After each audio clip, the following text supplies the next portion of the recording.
Fala pessoal, boa noite. Aqui é Rodrigo Baldon, fisioterapeuta, e passando aqui então, iniciando a nossa imersão avançada em ombro. E hoje vai ser a nossa primeira aula em que eu vou falar, destrinchar toda a parte de avaliação do complexo do ombro. Então espero, vai ser minha missão fazer com que vocês saiam daqui avaliando melhor seus pacientes, tendo segurança no momento da avaliação, sem ter nenhuma dúvida sobre esse processo. E além disso, a partir da avaliação bem feita, que vocês consigam estabelecer um raciocínio clínico, um raciocínio clínico que vai levar você a ter sucesso no seu tratamento, tá bom? Então, muito obrigado pela participação. Já vou deixar aqui então nos comentários o tema, Aula 1 da imersão avançada do ombro.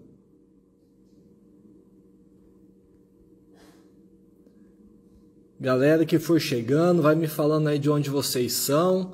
Por favor, vai deixando a cidade, escrevendo aí para mim de onde vocês são, que é legal. Eu gosto bastante de saber da onde as pessoas estão falando. É muito legal essa ferramenta, que hoje em dia a gente tem para poder compartilhar conhecimento e levar tanta informação para o Brasil inteiro. O pessoal do Mato Grosso, Dourados, Gustavão aí do Rio de Janeiro, show de bola.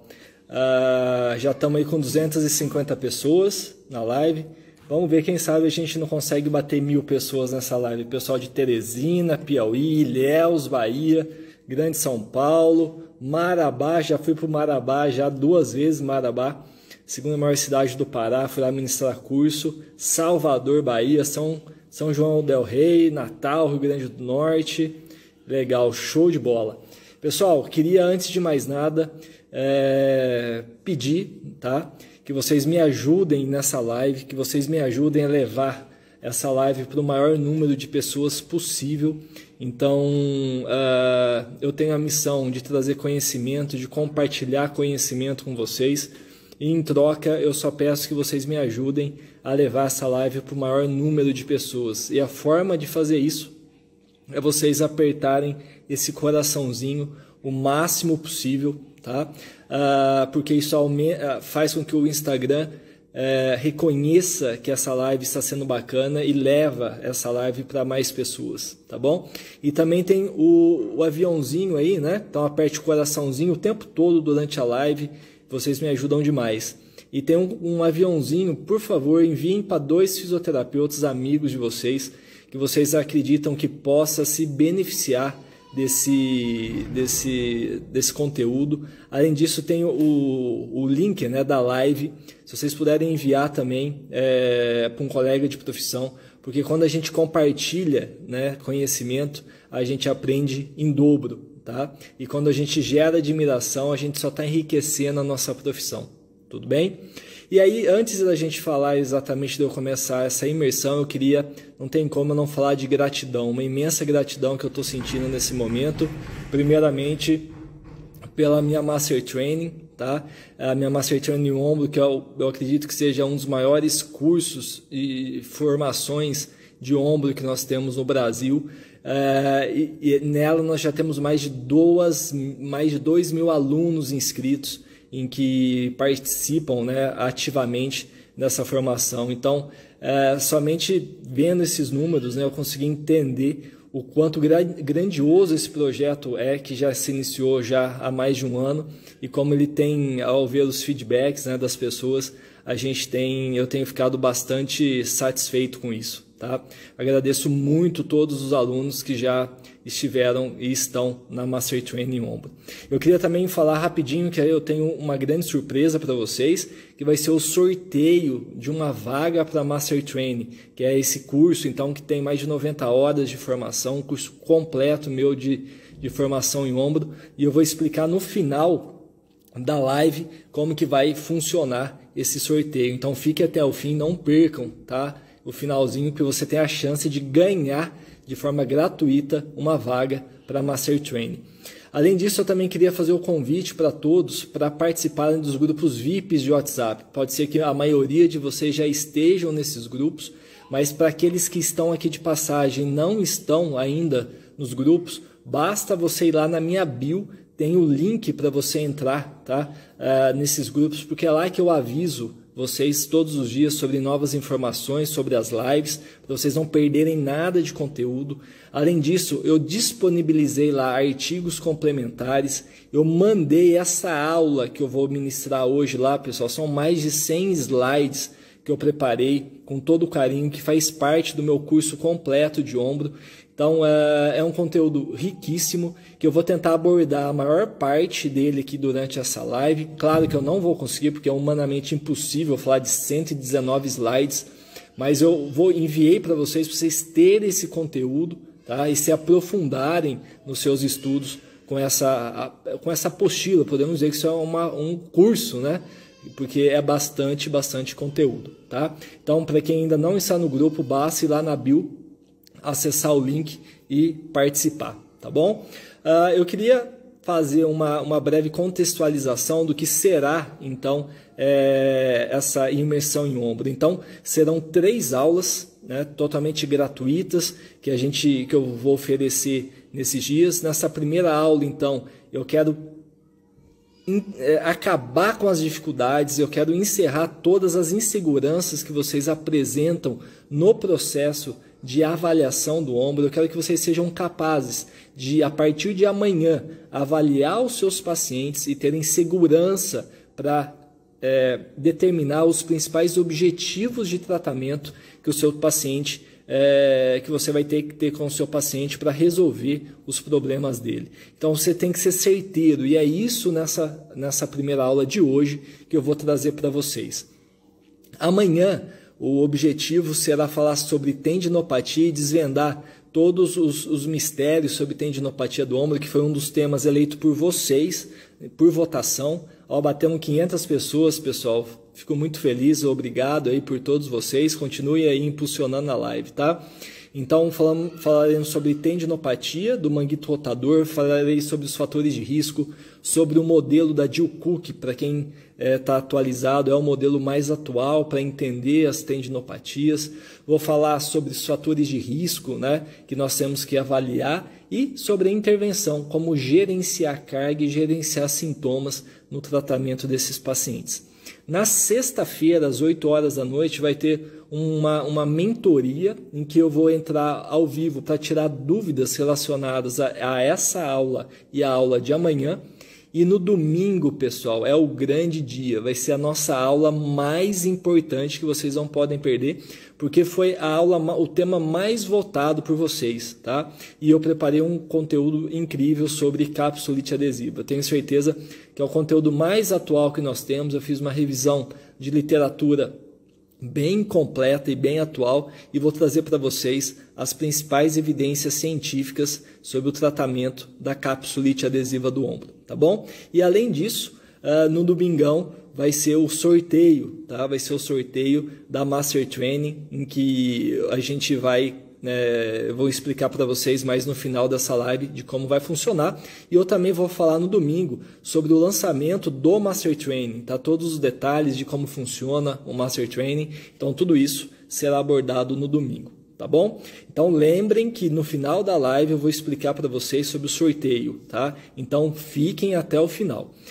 Eu também, antes só da gente começar o material, pessoal, é a primeira vez que eu faço uma live que alcança tantas pessoas, né? Então eu escolhi esse momento para eu me apresentar para vocês, porque pode ser que tenha pessoas que não conheçam a minha trajetória, não saibam de onde eu vim, das minhas origens. Então, rapidamente, brevemente, eu queria me apresentar. Então, eu sou Rodrigo Baldon, sou fisioterapeuta, me formei na Federal de São Carlos, na UFSCar, em 2007. Só que minha relação com a fisioterapia começou há muito tempo atrás. Eu nasci com torcicolo congênito, tá? E comecei a fazer fisioterapia nas primeiras semanas de vida. Minha mãe me levava todos os dias nas clínicas de fisioterapia, e isso foi até os 6 anos de idade, fazendo fisioterapia todo santo dia. Tá? Quando eu tinha 4 anos de idade, um médico sugeriu que a minha mãe me colocasse na natação por causa do meu torcicolo, por causa de uma escoliose, e eu comecei a fazer natação e me apaixonei pelo esporte e me tornei um nadador. Tá? Cheguei a nadar em nível nacional até os meus 17 anos. quando eu decidi que eu queria, né, entrar numa boa universidade e estudar. Nesse período da natação, fui medalhista de campeonato paulista, né, porque eu sou de São Paulo. Eu tive que fazer muita fisioterapia, então foi meu segundo momento de contato com a fisioterapia, por lesões no ombro, lesões no joelho, e hoje eu fico meio revoltado com a fisioterapia que eu fiz, porque eu vejo que não foi a melhor, tá? E isso é uma das coisas que me motiva a gerar conhecimento, para que o conhecimento chegue ao maior número de pessoas possível, para que não receba os tratamentos que eu recebi enquanto eu era atleta, né? Ao entrar na faculdade, motivado, né, pelo meu período de atleta, por estar frente no esporte e sempre necessitar de fisioterapia, e por essa relação muito próxima que eu sempre tive, 600 pessoas, pessoal, muito obrigado, tá? Aí eu vi que a fisioterapia era algo muito grande, né, muito bonito e muito complexo. E desde o início, né, eu me encantei pela parte de ortopedia, fiz minha iniciação científica desde o segundo ano de faculdade, e comecei a estudar bastante. E eu acho que é legal falar também que tem muitos aqui que são alunos, pessoal. O meu primeiro curso que eu fiz foi a partir do meu terceiro semestre de faculdade. Comecei o Maitland, tá? Então, o curso de Maitland eu estava no meu terceiro semestre, e desde então, todo semestre até agora, eu faço algum curso. Eu coloquei isso como meta, tá, de vida. E na faculdade eu fiz Maitland, fiz Mulligan, fiz, enfim, neurodinâmica clínica. Agora eu faço o MDT, fiz diversos cursos, continuo fazendo, dada a importância que eu vejo na educação continuada, tá? E aí eu me formei, né, em 2007, e eu acredito que muitos estejam passando pelo que eu passei, que foi ficar meio perdido. E agora, o que eu vou fazer da minha vida, né? Eu prestei várias residências, né, passei em algumas, só que eu acabei passando também no processo de mestrado lá na UFSCar. E sob orientação do professor Fábio Serrão, eu comecei o meu mestrado e estudei joelho, principalmente, no meu mestrado. Durante o mestrado surgiu muitas perguntas, né, que me levaram a ter interesse em continuar nessa área acadêmica, e aí eu parti para o doutorado. Inclusive, minha tese de doutorado foi eleita a melhor tese da área 21 da CAPES. Eu fui até Brasília receber um prêmio, foi algo bastante gratificante também. E durante o meu doutorado eu fui contemplado com uma bolsa sanduíche, em que eu fui para Pittsburgh fazer um pedaço do meu doutorado. A gente chama isso de doutorado sanduíche, né? O doutorado sanduíche é uma experiência incrível, porque foi possível eu estar em contato com diversos nomes, grandes referências à fisioterapia, então foi algo bastante enriquecedor. Ao terminar o doutorado, veio a minha segunda grande decisão da vida, e foi o momento assim mais importante que eu tive que tomar, que foi: eu vou seguir na área acadêmica por tudo que eu vim fazendo, mestrado, doutorado, só faltava eu entrar numa universidade, ou será que eu vou abandonar isso porque a minha grande paixão sempre foi a clínica? Tanto que o meu mestrado e doutorado foram em estudos clínicos, né? E aí eu engoli o meu ego e fui atrás da minha paixão verdadeira, que era a clínica. E aí eu utilizei todo o meu conteúdo, toda a minha bagagem de pesquisa e comecei a praticar isso, né? Colocar em prática na clínica. Eu me mudei para Uberlândia. No começo foi muito difícil. No primeiro mês em Uberlândia eu não conhecia ninguém, porque eu era de São Paulo. Eu tive um paciente, né? Mas ao final de um ano, fazendo um trabalho sério, aplicando prática baseada em evidência, levando esse amor, né, nos dias a dia de trabalho. Depois de um ano eu já não tinha mais agenda, então os meus horários estavam totalmente tomados, e aí eu fui expandindo, troquei de clínica 4 vezes aqui em Uberlândia. Tenho certeza que... Pessoal, deu uma travadinha, voltou, tá? Então pode ser que isso aconteça, coisas da internet, tá? Espero que vocês estejam me ouvindo, só dá um ok, tá? Que vocês já estão me ouvindo novamente, aqui tá tudo bem. E caso trave, é só eu aguardar, eu paro de falar, tá? E aí eu dou continuidade, tá? Estão ouvindo ok agora? Isso daí são coisas que acontecem, ainda mais nesse horário, é normal. Mas se travar, não se preocupe que eu paro e aí eu dou continuidade da onde parou, tá bom? Vocês não vão perder informação. Então é isso, pessoal. O que eu quero é compartilhar um pouco dessa minha experiência de vida com vocês, dizer que o começo não é fácil, tá bom? Mas se você tem amor, tem ética e principalmente conhecimento, tá? Não tem como dar certo, porque a nossa profissão é uma profissão muito linda e que certamente muitas pessoas necessitam do nosso trabalho. Mas a gente tem que ter resultado. É uma profissão que, para você se destacar, você precisa ter resultado.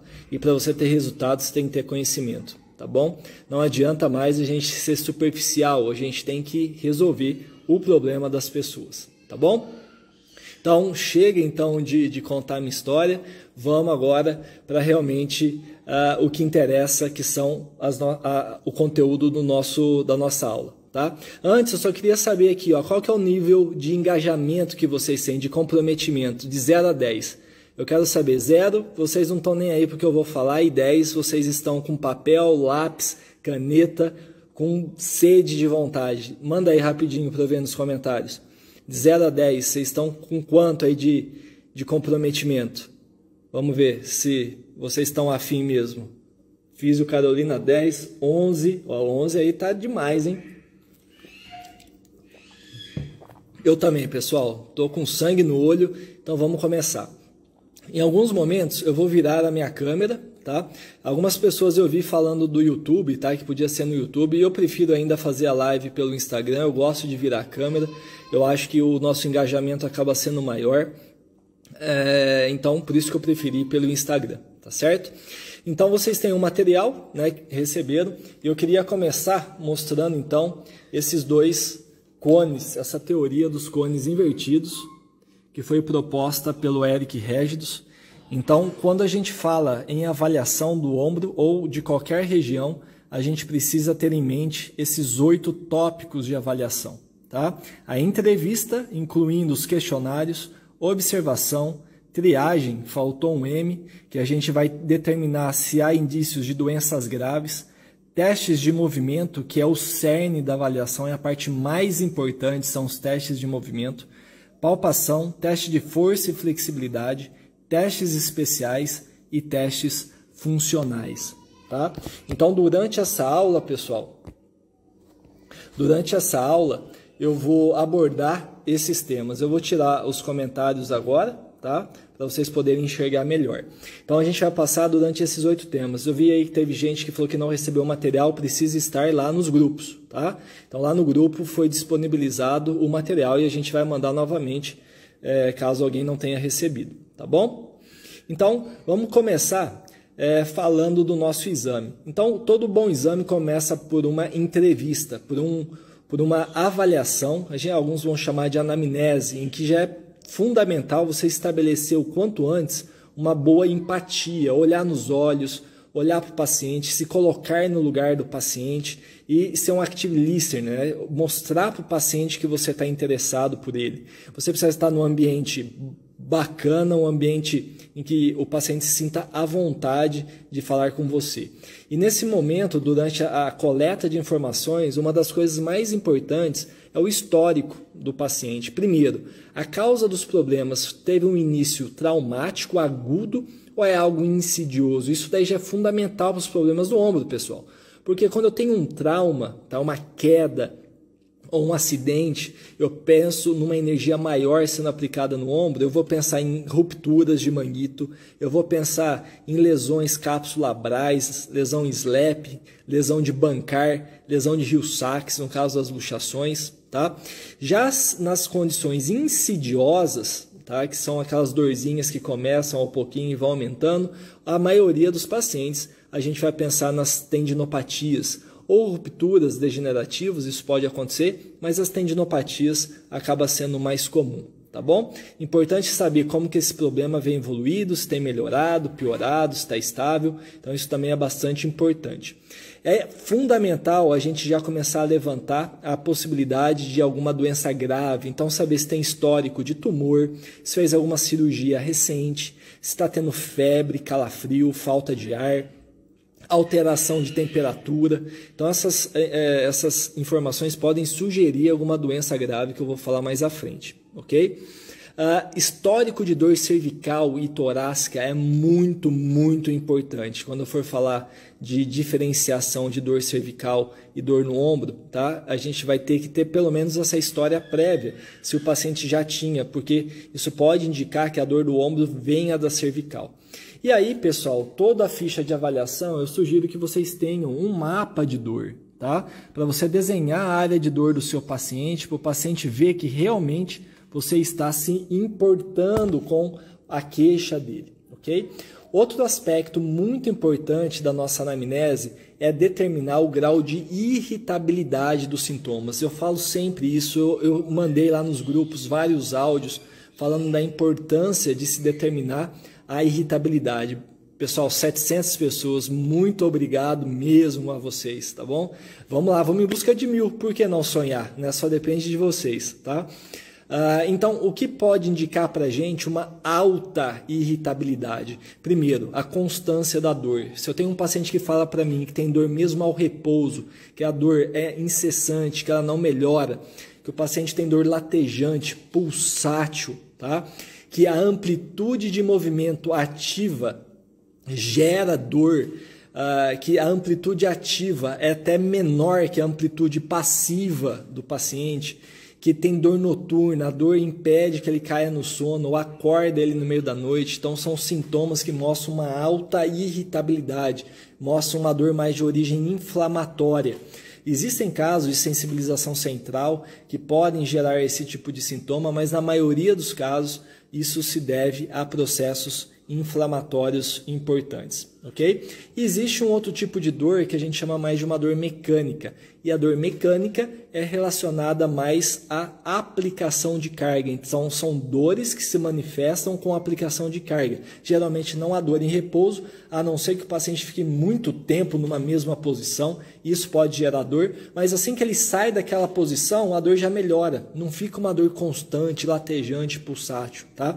Então isso já é mais uma dor mecânica, uma dor que tem um comportamento cíclico. Tá? Isso vai ser muito importante na hora de determinar a melhor conduta para esses pacientes. Isso a gente vai ver amanhã na aula de tendinopatia do manguito rotador. Além disso, existem ferramentas que eu posso utilizar, ferramentas validadas na literatura, para eu ter parâmetros para saber a irritabilidade e para saber também a evolução. E a ferramenta mais simples que a gente tem, e todos deveriam utilizar, são as escalas numéricas de dor ou a escala visual analógica. Então é uma ferramenta simples, fácil, de fácil interpretação e que o paciente vai responder. E eu vou saber, né, ao longo do tempo, se esse paciente está evoluindo ou não através dessa mensuração. Em média, eu preciso de ter uma melhora de 2 pontos para esse paciente de fato estar melhorando. Além disso, eu tenho questionários funcionais, pessoal. Existem diversos questionários funcionais para serem utilizados quando eu falo em ombro. Existem questionários mais globais, que mensuram a função de todo o membro superior, como o DASH, tá? Que é o Disability of the Arm, Shoulder and Hand Questionnaire. Então, ele é pouco específico a um problema específico do ombro. Tá? E eu tenho outros questionários que eu prefiro até quando eu tenho um diagnóstico preciso, como por exemplo o WOSI, que é o Western Ontario Shoulder Instability Index, que é um questionário específico para pacientes com instabilidade. Um questionário validado, traduzido para a língua portuguesa, então você consegue fazer o download desse questionário na rede. Ele tem uma parte de sintomas físicos, parte de atividades esportivas, estilo de vida e emoções. Tá? Então você vai captar várias características desse paciente com instabilidade.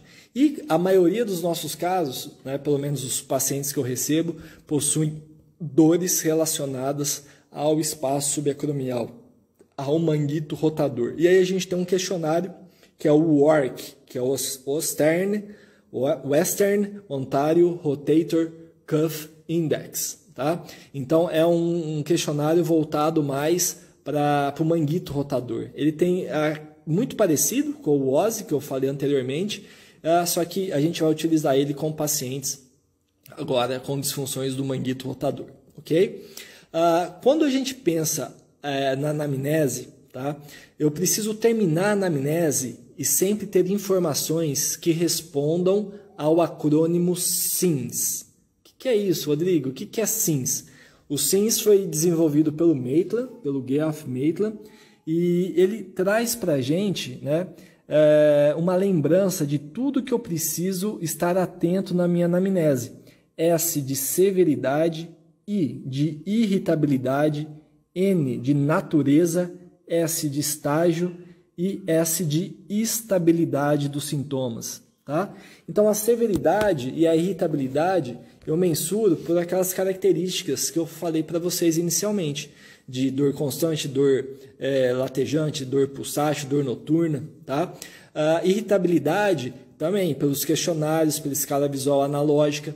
A natureza, pessoal, eu não falei ainda para vocês, mas se é uma dor musculoesquelética, se ela tem características de uma dor neuropática, por exemplo, né, se o paciente tem formigamento, déficit de força, alteração de reflexo, que a gente vai falar mais à frente, ou se tem indício de uma doença grave em curso, né, um tumor, uma infecção, alguma coisa assim que eu vou abordar daqui a pouco. O estágio, se é agudo, subagudo ou crônico, e a estabilidade é se o paciente está melhorando, piorando ou a situação está estável. Então, eu preciso, na minha anamnese, coletar informações que abrangem todo esse SINS. Ok? Então, falei rapidamente sobre a anamnese, vamos para a parte de observação. Então, quando eu falo de observar, pessoal, é fazer uma análise tanto global da pessoa, como o estado geral de saúde, cognição, mas também especificamente para a região do ombro.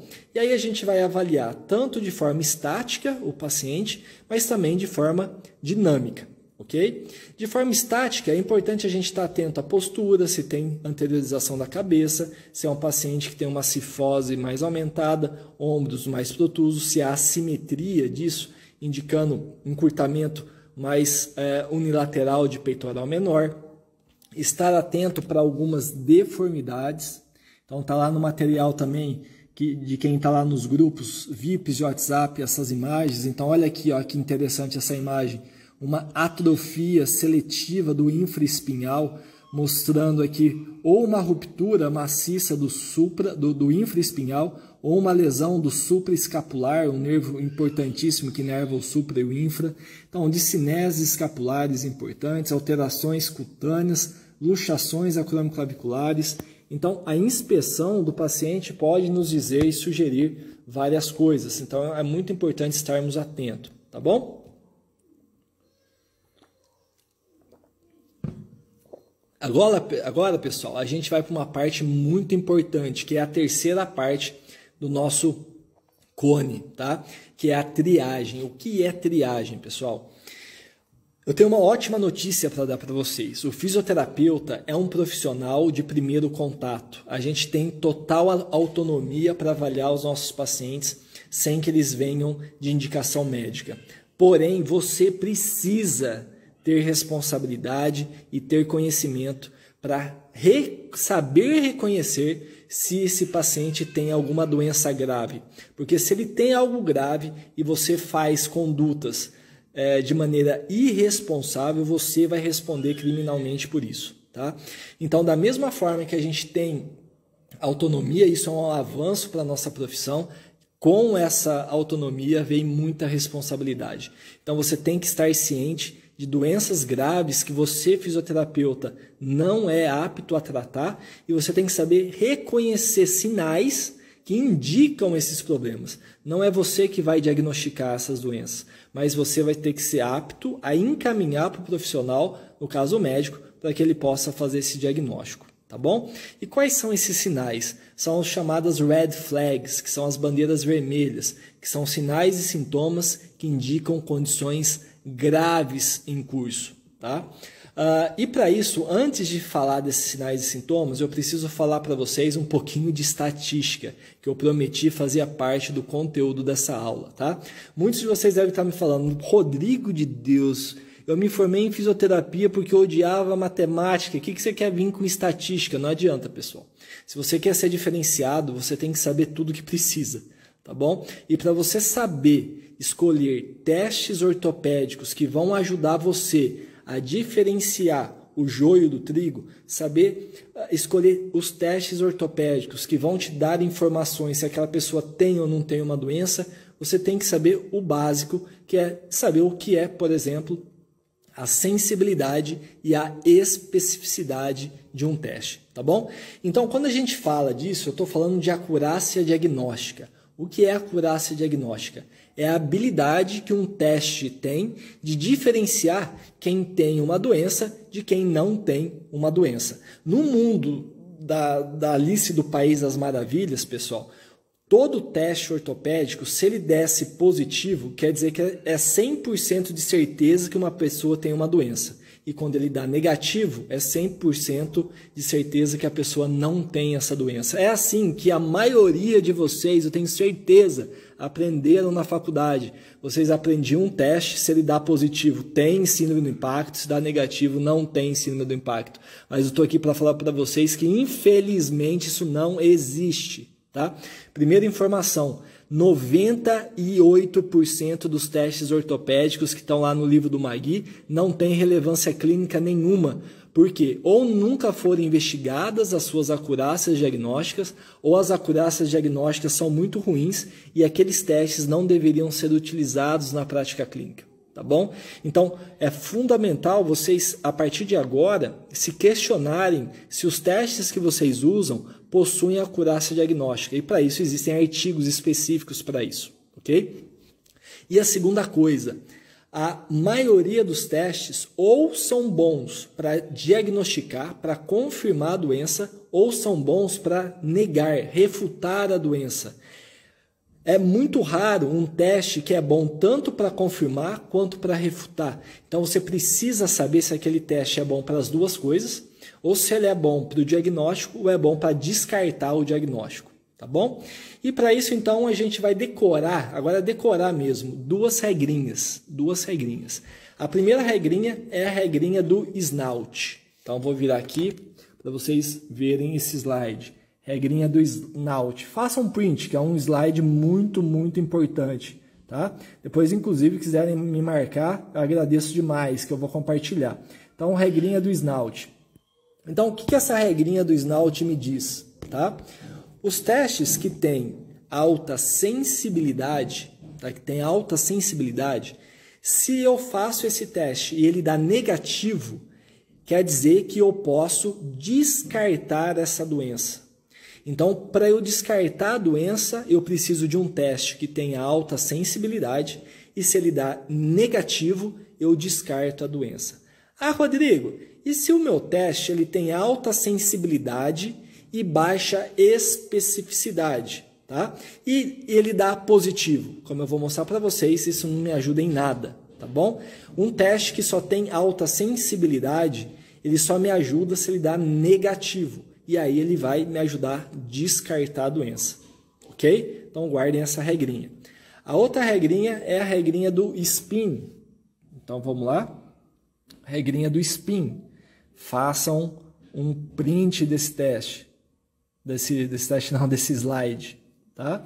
Então na regrinha do SPIN, testes com alta especificidade, se dão positivos, eu vou dar o diagnóstico, eu vou dizer que ele tem essa doença, ok? Então, é a regrinha do SPIN, especificidade, P de positivo e o IN de ruling, de dar o diagnóstico, ok? Então, isso é muito importante. Então, se eu tenho um teste que tem alta especificidade, se eu faço ele dá positivo, eu vou dizer que ele tem a doença, ok?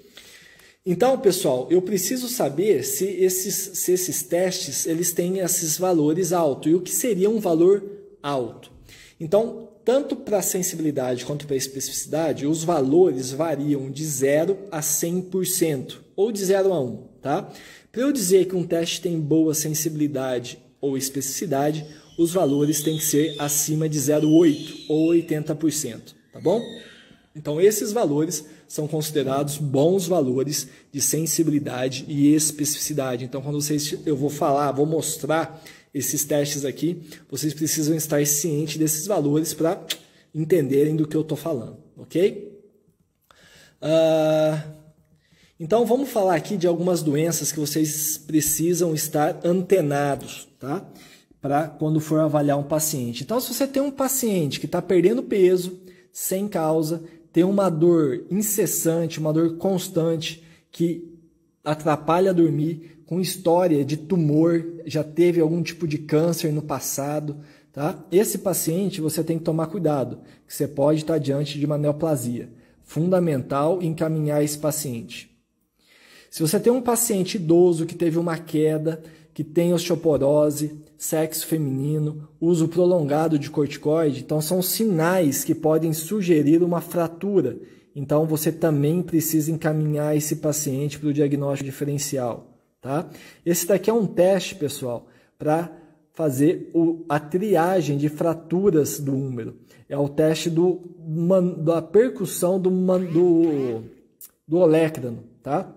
Você coloca um esteto no manúbrio e faz uma percussão no olecrano e compara um braço com o outro. Se de um lado você auscultar menos o som do seu toque, você tem uma alta sensibilidade e uma alta especificidade desse teste para fratura de húmero. Então o que isso quer dizer? Como tanto sensibilidade quanto especificidade são acima de 0,8, esse teste é excelente tanto para falar que a pessoa não tem uma fratura, quanto para dizer que ela tem. É claro que se o teste der positivo, você vai fazer um raio-x para confirmar a doença. Mas se ele dá negativo, você basicamente descarta essa condição e não precisa de um raio-x para descartar essa doença. Ok? A gente tem também o teste de apreensão óssea. Então não é o de apreensão de lesões de Bankart, é o teste de apreensão óssea, que indica possíveis fraturas de Hill-Sachs, que são essas fraturas da região póstero-lateral da cabeça humeral. Então ele é feito com o braço em 30 graus de abdução, você faz a rotação lateral e se o paciente tem algum tipo de instabilidade, algum tipo de apreensão, algum tipo de medo, achando que o braço vai sair do lugar, o teste é considerado positivo para a fratura de Hill-Sachs. E vejam que a sensibilidade é 0,94 e a especificidade é 0,84. Então também é um excelente teste para você ser utilizado. Conheciam esse teste? Esse teste é pouco conhecido por muitas pessoas, tá? Outros problemas que eu preciso estar atento são casos, por exemplo, de compressão da artéria subclávia, como na síndrome de Paget-Schroeder, em que eu vou observar alterações visuais mesmo, de temperatura e de coloração da pele do paciente, eu preciso indicar esse paciente. Se o paciente tem tido febre, se é um paciente que fez alguma cirurgia recente, se ele está com taquipneia, está tendo sudorese noturna, tem alguma doença do sistema imunológico, tudo isso pode indicar uma osteomielite, né, uma artrite séptica. Então, se você percebe isso, surge a dúvida que possa ser isso, você precisa encaminhar esse paciente o quanto antes para o médico, tá? Pessoal, 750 pessoas, muito obrigado mais uma vez, continue dando like que a gente consegue chegar em 1000, hein? E aí uma das partes mais importantes dessa aula, tá? Então a gente está em triagem, tá? Triagem, como eu disse, é pensar fora da casinha, pensar em coisas que podem ser a causa dessa dor do ombro, que não seja especificamente uma lesão por sobrecarga, que seja algo muito grave e que às vezes nem tenha nada a ver com o ombro. E uma dessas coisas é a coluna cervical, tá bom? Então olhem essa imagem aqui, coluna cervical. Então eu sei, pessoal, nós sabemos por meio de vários estudos que tanto o envolvimento do disco quanto da raiz nervosa pode gerar dores, tá? Irradiadas e referidas para a região do ombro e da cintura escapular. Então eu tenho aqui um padrão, por exemplo, de dor discogênico, uma dor de C5, C6 ou C6, C7 até C4, C5, gerando dores na região do ápice do ombro, dores periescapulares. Me falam, comentem aqui quantos pacientes vocês não recebem, com dor periescapular na região de romboides, e vocês vão lá muitas vezes por não pensar, às vezes fora da casinha, e já vai lá com o cotovelo nesse paciente, vai lá fazer massagem, quando isso provavelmente é uma dor referida da coluna cervical, e às vezes a gente nem avalia essa coluna cervical. Quantos pacientes têm dor na região do deltoide que vai até o cotovelo e a gente fica achando que é só o ombro, é o manguito, é a bursite, e isso pode ter relação com a coluna cervical. Tá? É muitos casos, a literatura mostra até 30% dos pacientes com queixa de dor no ombro têm dores referidas à coluna cervical. Então é inadmissível eu não avaliar a coluna cervical. E na minha opinião, existem duas formas, as melhores formas da gente descartar a coluna cervical. A primeira delas é por meio de uma avaliação, uma triagem neurológica. Então eu vou fazer uma série de testes, um exame com ênfase no tecido neural para entender se existe alguma radiculopatia da cervical, se alguma raiz nervosa está envolvida. E para isso, pessoal, a gente tem, presta atenção nessa slide, que no final a gente vai ter um quiz bacana. Então presta atenção nesse slide, em que a gente tem uma regra de predição diagnóstica de radiculopatia cervical, em que são utilizados 4 testes para dar esse diagnóstico. Teste da distração, teste neurodinâmico do nervo mediano, teste de compressão de Sperling e a rotação ipsilateral reduzida por reprodução de dor no braço. Então, o teste de distração é quando eu faço a tração e a dor do ombro ou do braço desaparece. O teste do mediano, a dor do braço é reproduzida pelo teste. O teste de Sperling reproduz a dor do ombro e do braço. E a rotação ipsilateral, quando ela está reduzida e reproduz a dor do braço. Se eu tenho 3 desses 4 testes positivos, a chance do paciente ter uma radiculopatia é em torno de 65%. E se os 4 testes são positivos, a chance de se ter uma radiculopatia é de 90%. Então, é um conjunto de testes muito válidos na prática clínica, em que você precisa, a partir de amanhã, estar atento no seu consultório para realizar com seus pacientes. Além disso, pessoal, avaliação de dermátomo, de miótomo, de esclerótomo vai ser muito importante. Avaliação dos reflexos miotáticos para verificar se há algum grau de envolvimento da raiz nervosa, tá?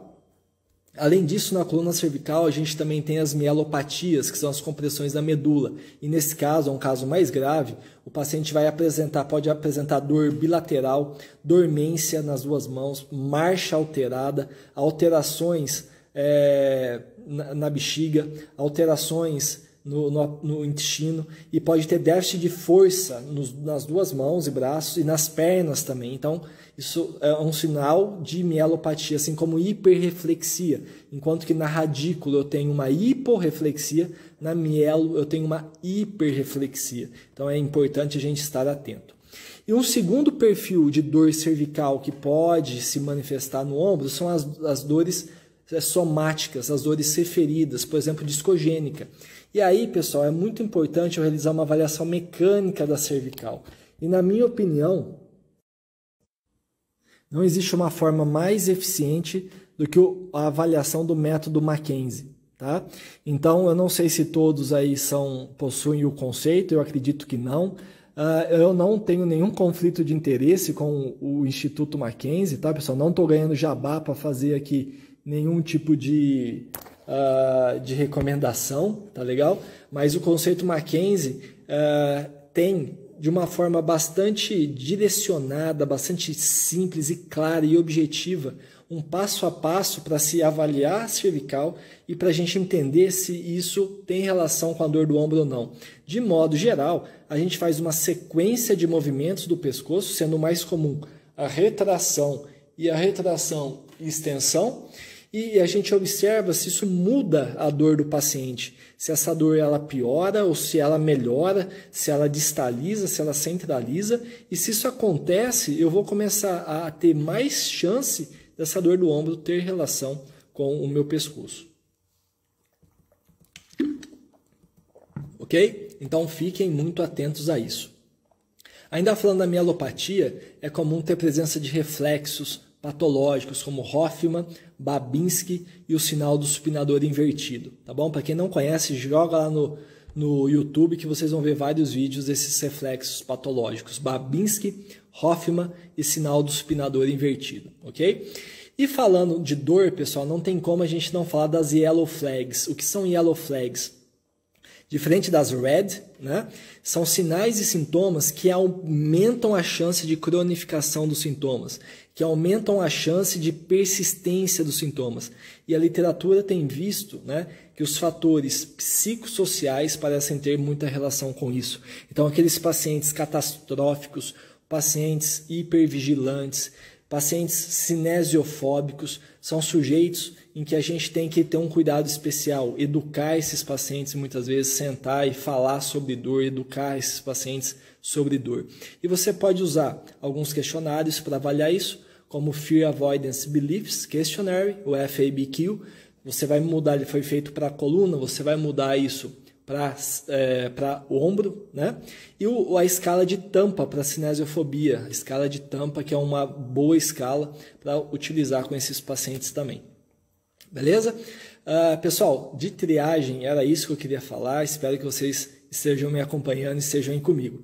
Agora a gente vai partir para a avaliação do movimento articular, quarta parte. E aí, nesse momento, pessoal, é a hora que a gente faz a nossa primeira divisão. Por quê? Porque eu estou avaliando meu paciente. Se eu chego na triagem e eu tenho uma suspeita de uma doença grave ou qualquer comprometimento grave, eu não continuo nem o meu exame. Tá? Nesse momento eu sou honesto ao meu paciente e dizer que eu tenho uma suspeita e eu preciso que ele procure o médico. E mesmo se ele já passou pelo médico, que ele volte no médico com essa minha suspeita e que o médico descarte essa suspeita antes de eu dar continuidade ao tratamento. Vocês não sabem quantas que eu já me livrei, né, de fraturas, de tumores na minha frente e que eu poderia ter agravado a situação do meu paciente se eu não tivesse reconhecido isso, tá bom? Então, uma vez que você não vê nada de grave, nada que esteja comprometendo o teu exame, a gente continua para a quarta parte, que é a avaliação do movimento articular. E agora a gente vai determinar o chamado sinal comparável, tá? Que também foi estipulado pelo Maitland. O Maitland que inventou o sinal comparável. O que é o sinal comparável? É a reprodução da dor do paciente. Eu preciso entender o que gera a dor do paciente. Qual é o movimento, qual é a postura, o que ele faz que aparece a dor dele. Porque isso vai me ajudar a entender os fatores relacionados à condição. E quando eu avalio o movimento, eu vou avaliar tanto ele de forma passiva quanto de forma ativa. Por quê? Quando eu avalio de forma ativa, eu estou avaliando tanto o tecido contrátil quanto não contrátil. Entendam contrátil como os músculos, não contrátil como cápsula, ligamentos, tá bom? Esses tecidos que também restringem o movimento e também podem gerar nocicepção, ok? E aí, a avaliação do movimento, eu posso focar no complexo como um todo do ombro, mas eu posso focar no movimento da escápula, tá bom? E do movimento da glenumeral de forma específica. E no ritmo, né, glenumeral. Então, a gente vai começar a falar especificamente sobre o movimento da escápula. E aí existe bastante discussão na literatura, né, sobre as chamadas discineses escapulares. Então é importante a gente avaliar a discinese. Existem estudos que mostram ela como sendo fator de risco para dores no ombro, embora a revisão sistemática mais recente que eu abordei numa live muito recente, está salva, quem quiser acompanhar, viu a ausência da discinese como sendo um fator óbvio para a dor no ombro. Então a literatura ainda ela está há um conflito, né, das revisões. Tem uma revisão de 2019 que viu como fator de risco, uma revisão agora de 2020 que já não viu. Então é conflitante o grau de evidência, mas a gente continua avaliando ainda por julgar que ela sim pode ser um pedaço. Então não é, digamos assim, a cereja do bolo. Não, é só mais um pedaço desse quebra-cabeça da nossa avaliação. E o que é considerado discinese escapular, pessoal? Então eu vou mostrar para vocês aqui. A discinese escapular ela pode ser definida como a proeminência do ângulo inferior da escápula, tá? Durante a elevação do braço. Na classificação de Kibler, isso é considerado discinese tipo 1. Na tipo 2, é quando toda a borda medial da escápula fica saliente, então discinese tipo 2. E a discinese tipo 3 é quando eu tenho uma excessiva elevação da escápula durante o movimento de elevação do braço. Nós chamamos isso de shrug, que em inglês quer dizer encolhimento, tá bom? Encolhimento. Então, esses movimentos tidos como anormais da escápula a gente chama de discinese, tá bom? Além disso, pelo consenso atual de escápula, né, de pesquisa em escápula, em movimento da escápula, a gente tem também que outra alteração de ritmo é considerada discinese, que é quando o paciente retorna com o braço e eu vejo uma abrupta rotação inferior da escápula. Isso também é considerado discinese. Então, a pessoa está abaixando o braço e a escápula perde o controle e roda inferiormente de maneira abrupta, ok? As discineses, pessoal, elas podem ser classificadas também por um sistema que é o sistema que eu mais gosto, é o que eu mais uso na clínica, que é o sistema de McClurry, tá?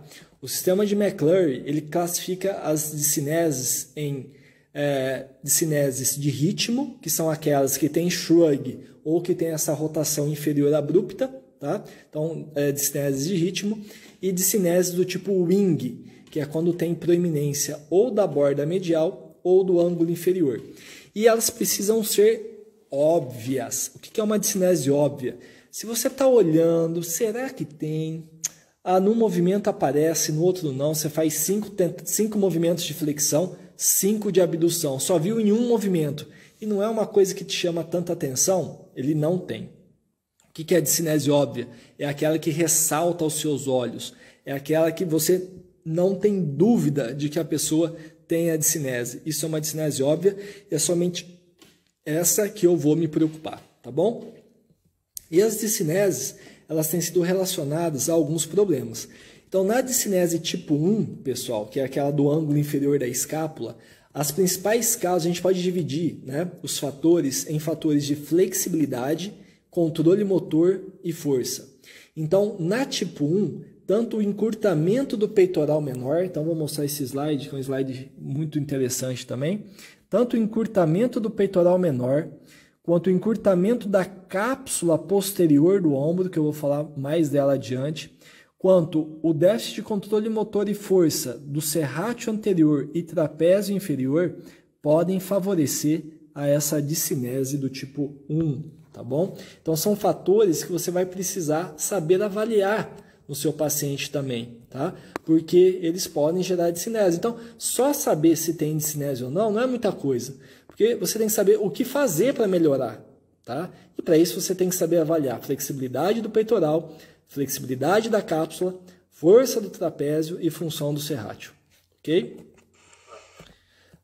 Na discinese tipo 2, eu tenho mais o envolvimento como sendo causa do serrátil e do trapézio como um todo, tá? Assim como do romboide também, porque são músculos que controlam essa rotação medial excessiva da escápula e que ajudam a manter a borda medial próxima ao gradil costal.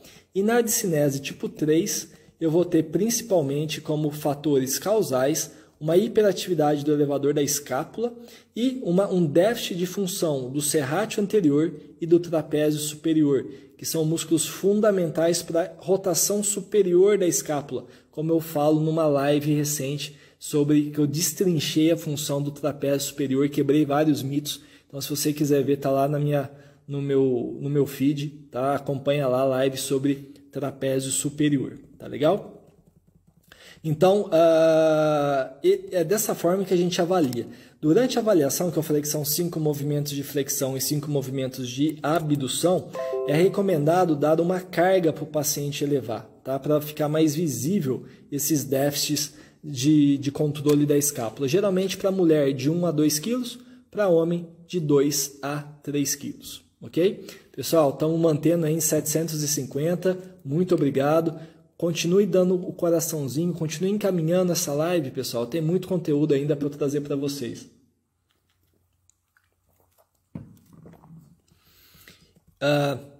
E aí, pessoal, para eu saber também se essa discinese ela é relevante ou não, por quê? Tem estudos que viram que a discinese ela é comum em pessoas sem dor no ombro. Então, para eu saber se ela é relevante ou não, eu tenho alguns testes modificadores de sintomas, como, por exemplo, o teste de assistência da escápula, em que o terapeuta ajuda na rotação superior dessa escápula, e o teste da retração escapular, em que o terapeuta favorece a inclinação posterior e a rotação lateral, que é aproximar a escápula do gradil costal enquanto o paciente faz os movimentos. Tá? Então, o teste da assistência escapular e o teste da retração escapular.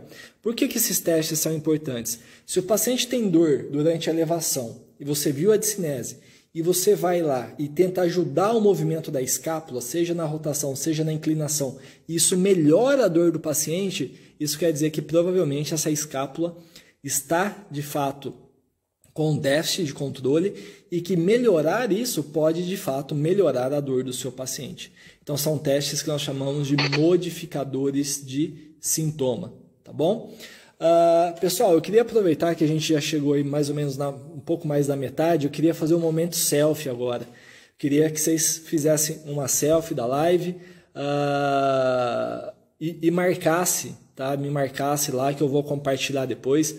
Então, eu vou fazer um joinha aí, quem está curtindo, faz uma selfie e marca lá depois. Olha lá, 722 pessoas, muito feliz por poder levar um pouco de conteúdo a Nunca imaginei que ia juntar 720 fisioterapeutas numa quarta-feira, numa live.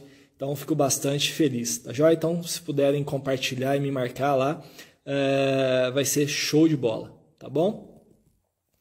Pessoal, a gente está chegando quase em 1 hora de live. Pode ser que o Instagram derrube, eu não sei se isso está acontecendo, mas voltem comigo que tem bastante coisa ainda para frente, tá legal? Continuando com a avaliação de movimento, e não se esqueçam, no final tem vou explicar como que vai funcionar nosso sorteio, tá? Então continuem aí comigo, tá bom? Ainda falando da avaliação do movimento, a gente tem que avaliar o movimento passivo do ombro. Tá? E aí a gente tem que avaliar flexão. Então vamos aqui, ó, tudo que a gente tem que avaliar: flexão, rotação medial em 90, rotação lateral em 90, adução horizontal e extensão. E sempre ir em busca do sinal comparável, se tem algum movimento que reproduz a dor do paciente e se tem algum movimento que está com déficit de mobilidade, se está com assimetria.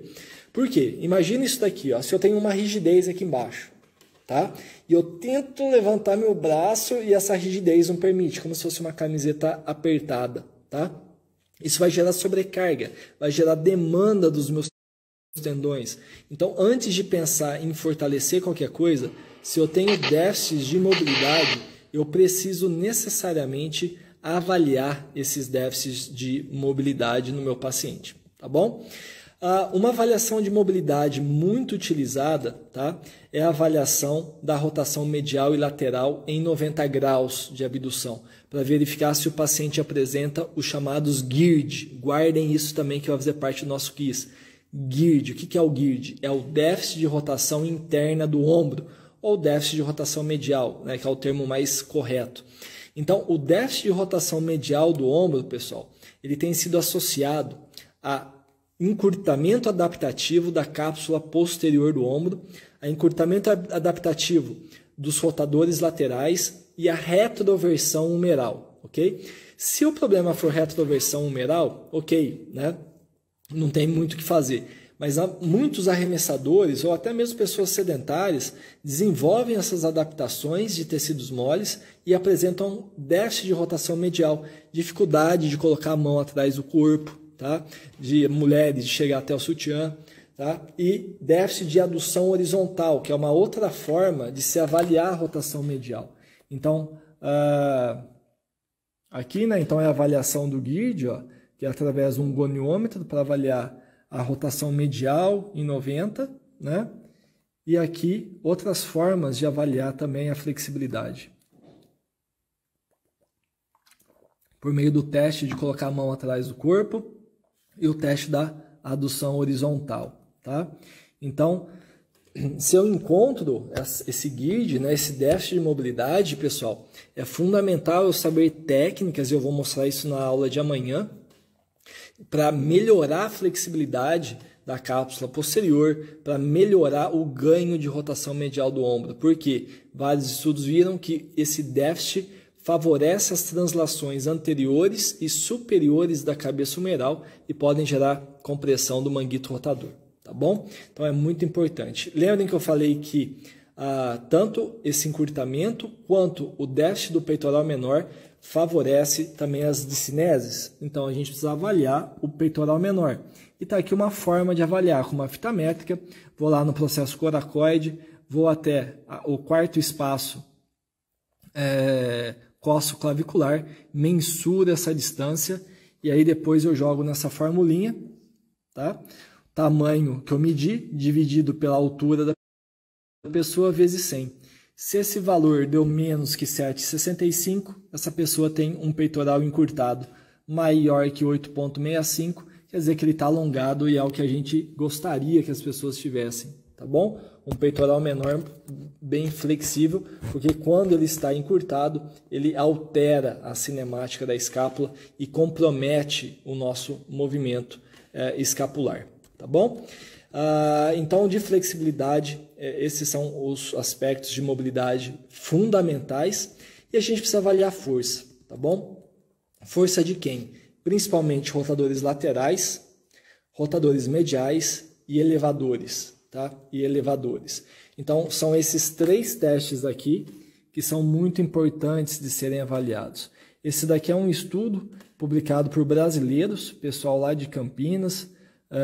Aqui o primeiro autor é o Fred Beretta Marcondes, o Rodrigo Vasconcelos também é autor desse artigo, em que eles avaliaram a força desses músculos do manguito rotador em pessoas com síndrome do impacto e pessoas saudáveis. Então ele traz valores de referência para a gente aqui e para usar na clínica, isso é bastante importante. E a gente sabe que a força dos rotadores laterais ela é, em média, 70% da força dos rotadores mediais. Isso principalmente em atletas arremessadores, tá? Em pessoas sedentárias, a gente espera uma razão mais ou menos de 1:1. A força do rotador lateral parecida que a força de rotador medial. Agora, se você vê essa razão menor que 0,7, quer dizer que os rotadores laterais estão muito mais fracos que os rotadores mediais e isso pode ser um grande problema. Isso pode gerar um grande desequilíbrio, uma instabilidade no seu complexo glenohumeral e favorecer algumas tendinopatias, tá bom? E algumas dores no ombro. Então, avaliar a força do músculo do manguito rotador é muito importante. E como você avalia isso na sua clínica, Rodrigo? A gente precisa começar a investir um pouco na gente, em tecnologia, tá bom? E uma forma não tão cara, mas eficiente, eu também não ganho jabá nenhum com isso, tá, pessoal? Não tenho conflito de interesse. É vocês terem um dinamômetro, um handheld, tá? É um equipamento acessível, de fácil manuseio e que vão trazer informações valiosíssimas para você usar palpação. Deu uma travadinha, mas já voltou, pessoal. A próxima etapa da nossa avaliação, então, seria a palpação. A palpação, pessoal, de tudo que a gente faz na avaliação, é o menos importante. Ah, não, Rodrigo, eu fiz um curso de anatomia palpatória, eu perdi dinheiro. Não, pessoal, não é que você perdeu dinheiro, tá bom?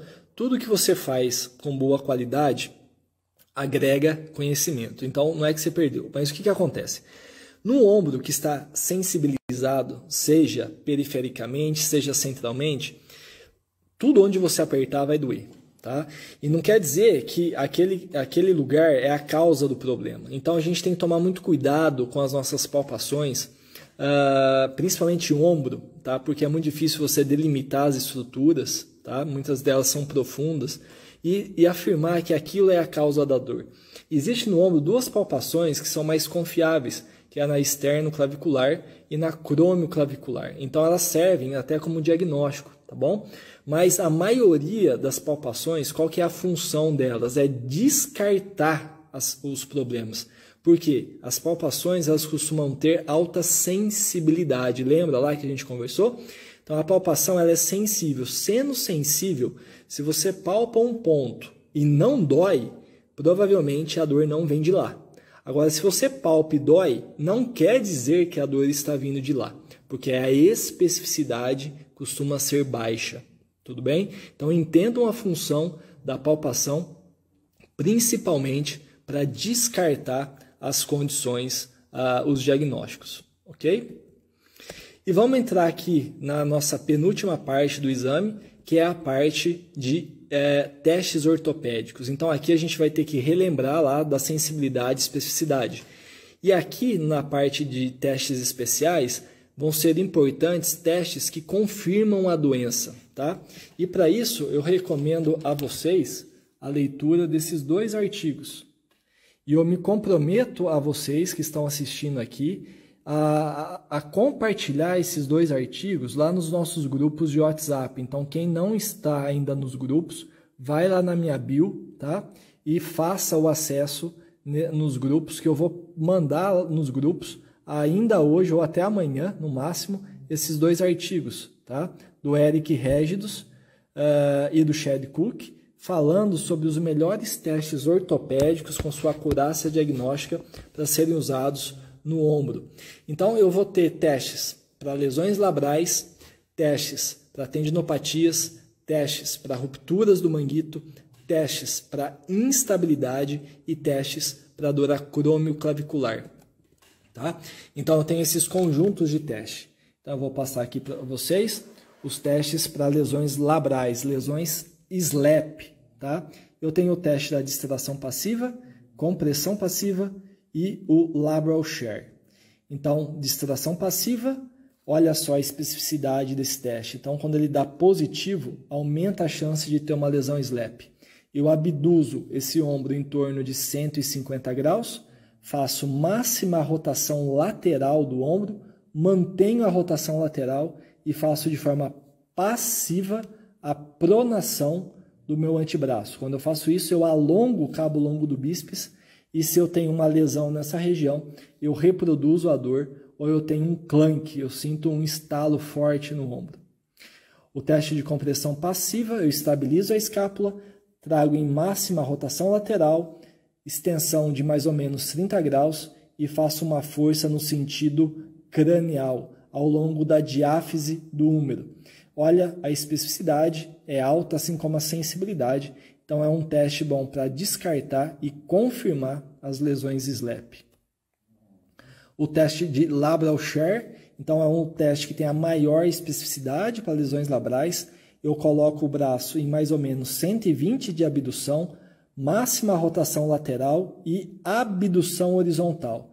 E nessa posição inicial, eu trago em adução e abdução. Então, eu faço esse movimento de cisalhamento na região posterior. Se a dor é manifestada nessa região posterior, eu tenho uma grande chance de estar diante de uma lesão labral do tipo SLAP.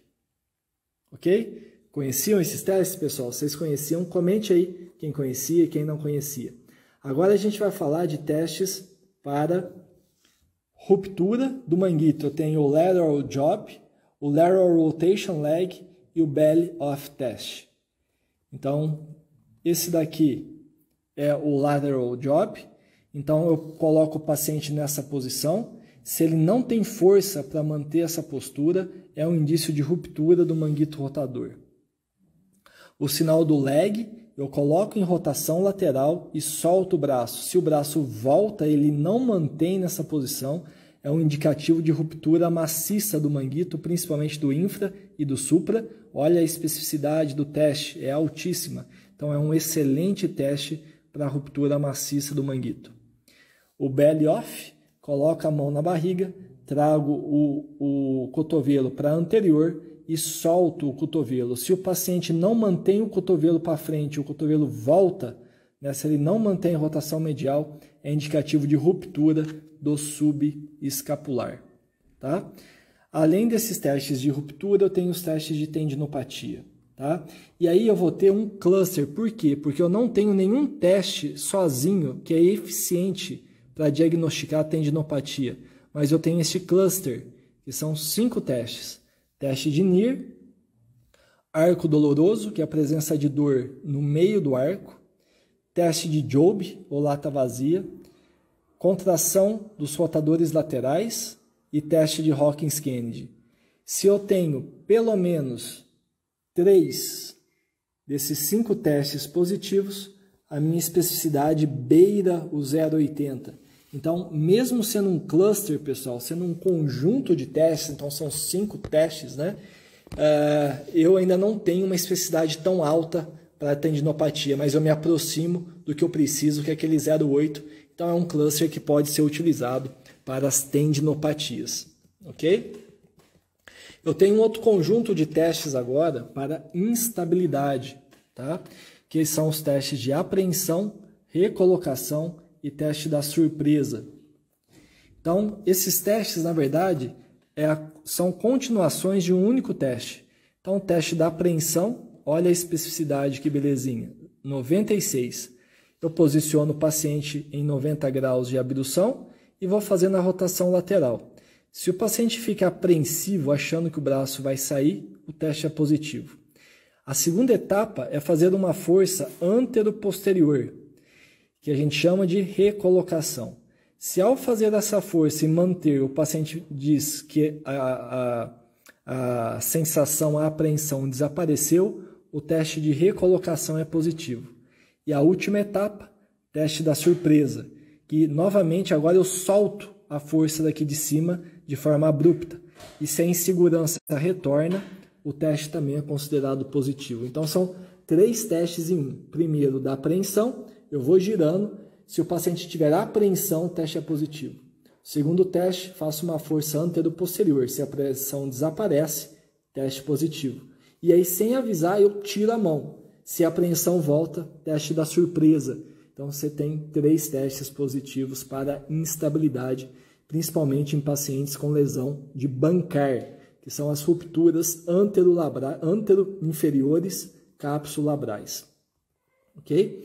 Eu também posso fazer os testes do sulco, principalmente para paciente com instabilidade multidirecional, e o shifting load, que é avaliar o quanto de gaveta anterior e posterior esse paciente tem, assim como o teste da instabilidade posterior, tá bom? A última bateria de testes que eu queria mostrar para vocês é os testes para a dor acromioclavicular. Então são 3 testes: teste da adução horizontal, da extensão resistida, que na verdade, embora chame extensão resistida, é uma abdução horizontal resistida, e o teste de compressão ativa de O'Brien, que também é um teste bastante utilizado para lesão SLAP, embora haja alguma controvérsia na literatura. Então esse daqui é o teste da adução horizontal. Se a adução horizontal reproduz a dor anterior no paciente, o teste é positivo. Teste da abdução horizontal resistida, que ele chama aqui de extensão resistida, e o teste de O'Brien, que você faz ele em 2 etapas. Primeiro, o paciente faz adução horizontal com rotação medial e você faz uma força para baixo. Depois você pede para o paciente levantar a mão para cima, né, em rotação lateral, e retesta essa força de cima para baixo. Se a dor desaparece nessa condição, o teste é positivo para a lesão labral, mas se ele se mantém, a dor é a mesma, então isso é positivo para a dor acromioclavicular. Então primeiro a gente testa em rotação medial e depois em rotação lateral. Se a dor não muda, positivo para acromioclavicular. Ok? E a última etapa do nosso exame, nossa, falei muito que bebi uma garrafa inteira já. A última etapa do nosso exame são os testes funcionais.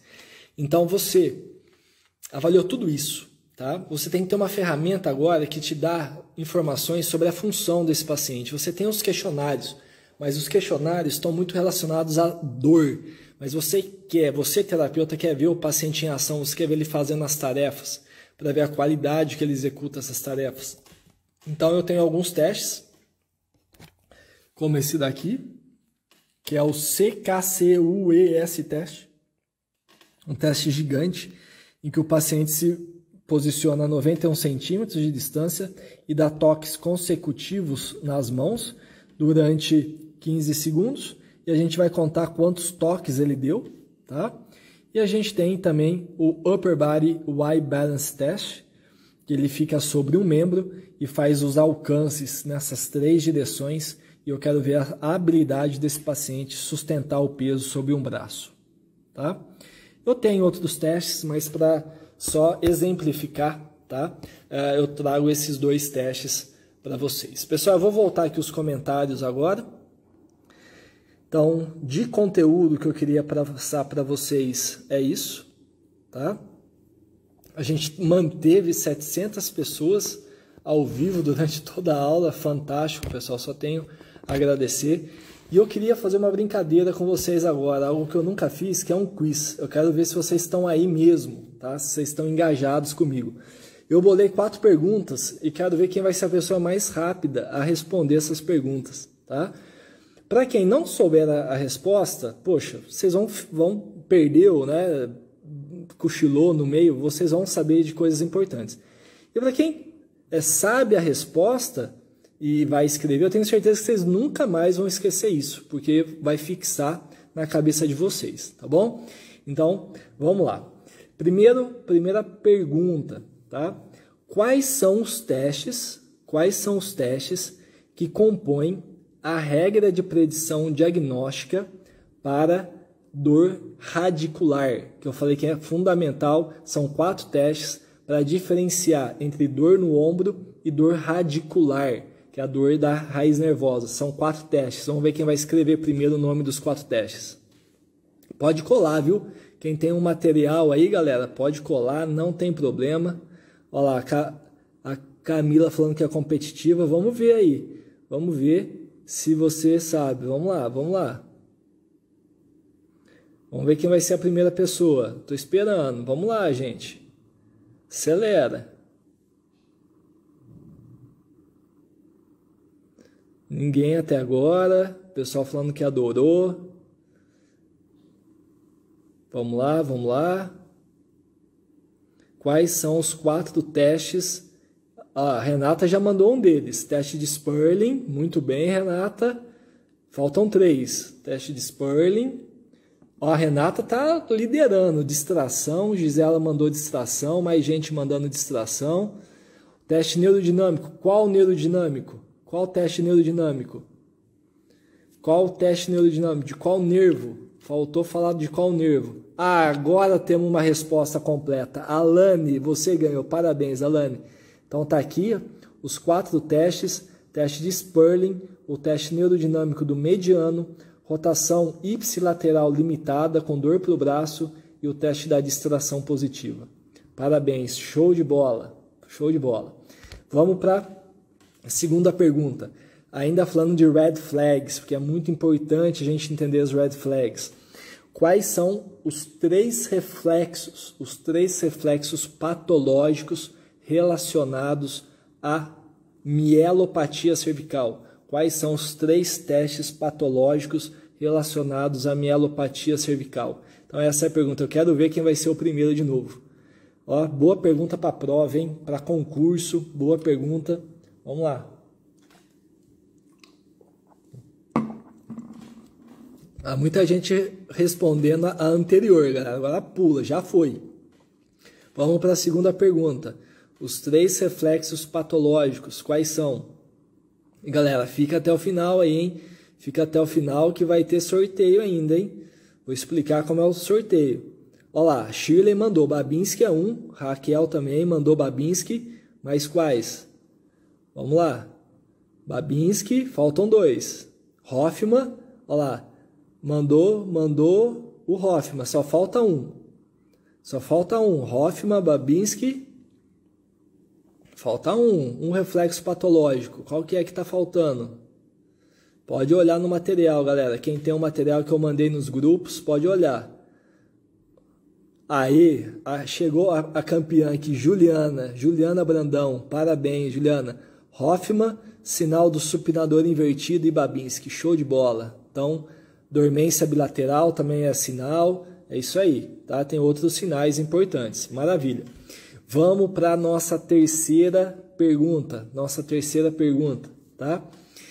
Vamos falar de discinese escapular agora, um tema tão importante, né? na discinese escapular tipo 1, que eu apresentei para vocês, que é aquela com ângulo inferior mais evidente, discinese tipo 1. O que é fundamental você avaliar e estar atento no seu paciente? O que pode causar a discinese tipo 1, tá?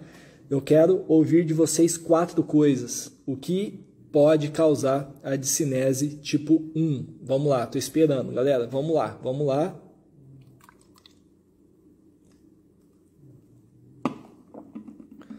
Aí agora a galera tá mandando aí os reflexos. Ô, Donizé, desculpa, não tinha visto, tá? Então, vamos lá. Encurtamento, Matheus, já mandou uma. Encurtamento do peitoral menor, Rodrigão. Presença de GIRD perfeito. Encurtamento peitoral menor, GIRD, mais o que agora? Mais o que? Olá, Danilo. Déficit de flexibilidade peitoral, cápsula posterior, controle motor e força de serrate trapézio inferior. Matou, Danilo. Parabéns. Boa. Foi mais rápido no gatilho aí. Maravilha. Vamos para a nossa última resposta, tá? Última pergunta. Em se tratando de força, qual é uma relação tida ideal para a força dos rotadores laterais dividido pelos rotadores mediais? Qual é a razão de força normal de força dos rotadores laterais para os rotadores mediais? Eu dei 2 valores, tá? Então, existe uma janela aí que a gente pensa em normalidade, de tanto a tanto. Qual que é essa razão? Vamos ver se vocês estavam atentos à hora que eu falei. Vamos ver.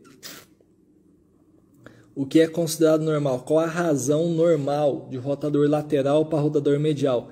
De 70%, perfeito, Flávia. De 70% até quanto? 70% até quanto? 1 para 1, perfeito. Então, resposta, tão ligado, hein, gente? Show de bola.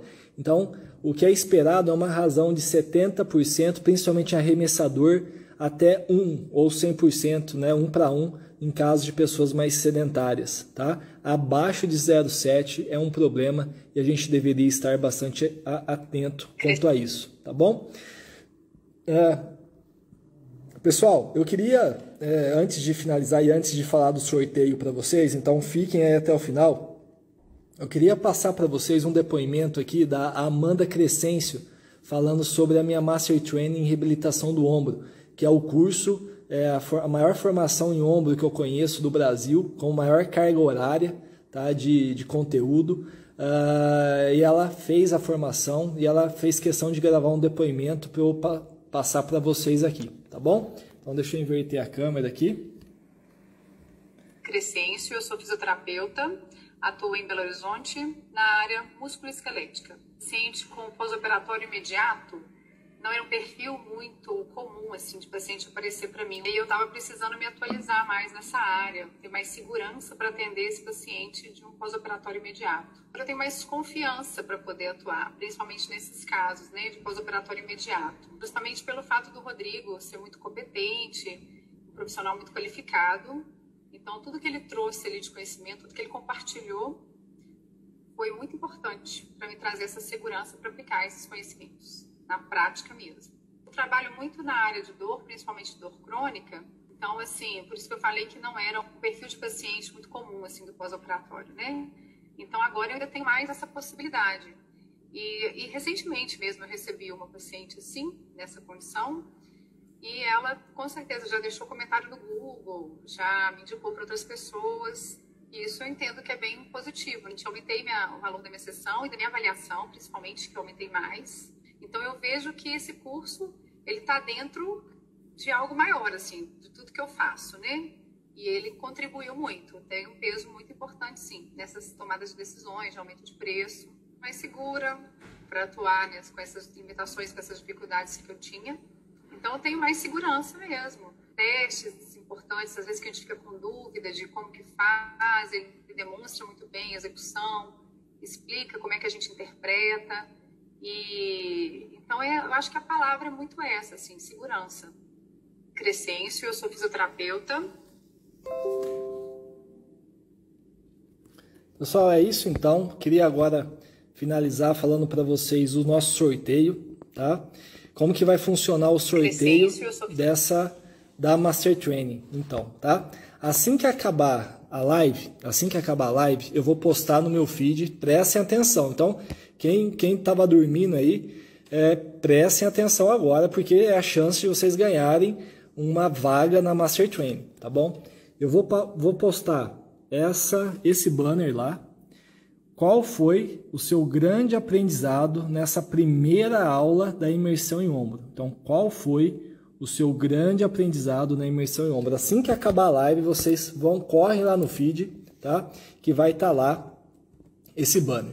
E vocês vão ter que seguir as seguintes regras, tá bom? Primeiro, você vai escrever o seu maior aprendizado e vai marcar os seus 2 melhores amigos fisioterapeutas que acham que ficariam felizes em ganhar esse curso, né? E que também precisam ver esse conteúdo dessa live, porque vai ser alguma coisa que vai mudar a vida deles, que pode trazer bastante, agregar bastante, tá bom? Então, é um curso, como eu falei, é um método exclusivo, é um método que eu venho trabalhando por anos em cima dele e montei um conteúdo muito baseado em evidência científica, convidei médicos para falar, tem aulas de médicos, de outros fisioterapeutas, então é só seguir as regras e se você for felizardo, você vai participar de forma totalmente gratuita da minha Master Training, tá certo? O sorteio vai ser no domingo, tá? Na aula de domingo, que eu falei que é a aula mais importante, que é a aula sobre capsulite adesiva, às 8 horas da noite no domingo, tá bom? Então, façam isso, acabou a live, correm lá e façam só seguir essas regras, tá legal? Galera, isso foi só o começo, então eu queria agradecer mais uma vez a todos vocês que participaram. Amanhã a gente tem a nossa segunda aula, que será sobre tendinopatia do manguito rotador. Eu vou tentar descomplicar a tendinopatia, trazer de forma simples, bem direta, a abordagem atual das tendinopatias. Vou falar, como eu disse, do modelo da Jill Cook, do gerenciamento de carga, a escolha dos melhores exercícios, como conduzir esse paciente da forma mais eficiente possível. E é isso, a minha ideia é que vocês saiam dessas aulas já colocando a mão na massa a partir de amanhã, que vocês vejam seus pacientes de forma diferente, que vocês tentem colocar, né, em prática tudo isso, que vocês possam e vocês me deem feedback também. Então, façam os testes, vejam se faz sentido, me mandem mensagem inbox ou comentários aqui na live, que eu vou fazer questão de ler todos eles, tá legal? Pessoal, eu vejo vocês amanhã, então, às 8 horas, para a nossa segunda aula da imersão avançada em ombro, ok? Fiquem com Deus, grande abraço e até mais.